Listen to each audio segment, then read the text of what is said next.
Hello, Alive One. I am Candleate. I am gonna help you eat your snacks, not literally.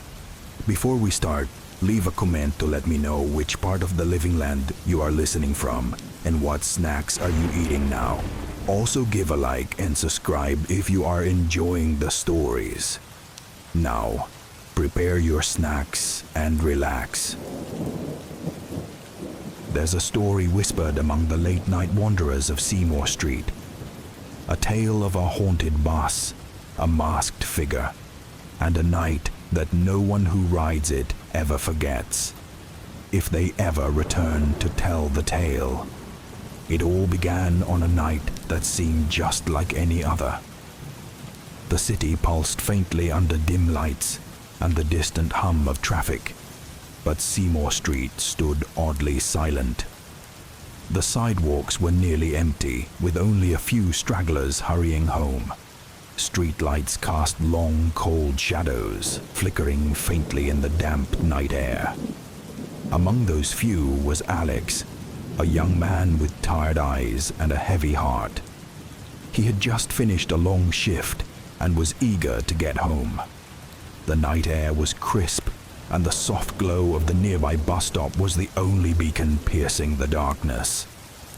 The bus arrived with a soft hiss, its headlights slicing through the fog like twin blades. Above the windshield, the sign blinked, "Masks mandatory." Without a second thought, Alex boarded. The doors closed behind him with a gentle thud. Inside, the bus was nearly deserted. A few passengers sat scattered, their faces hidden in dim yellow light. The air felt heavy, almost suffocating.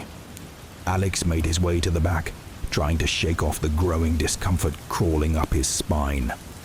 As the bus rolled forward, the city outside blurred into streaks of light and shadow. The engine hummed steadily, but the silence inside was unnerving. The other passengers remained motionless, their faces hidden beneath masks, some plain, others disturbingly grotesque. Alex glanced around, unease tightening his chest. Something about those masks made his skin crawl. He tried to focus on the outside world, on familiar streets and glowing signs, but the feeling of being watched refused to leave. At the next stop, someone boarded, tall, cloaked in a dark hoodie, a bone-white mask covering their face. The figure moved with eerie grace.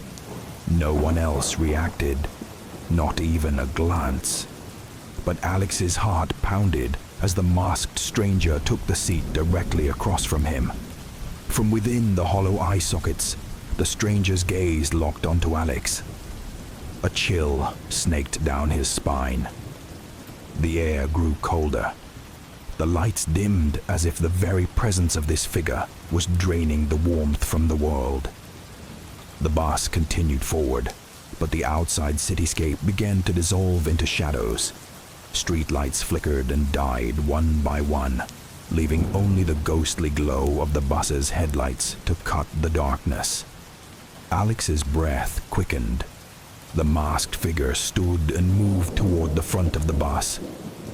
The other passengers remained still, their masked faces turned away, swallowed by the shadows.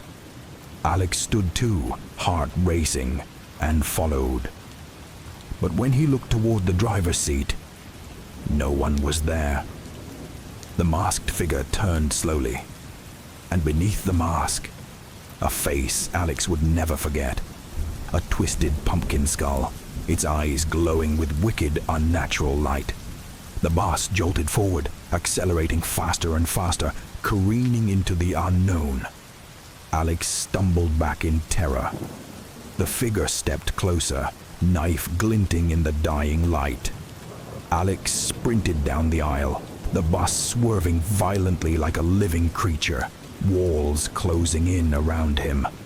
He crashed through the back doors, tumbling onto the cold, empty street. But the nightmare wasn't over.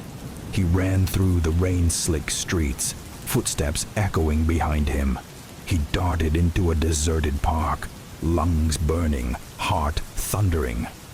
As he turned a corner, there it was. The masked figure stood waiting.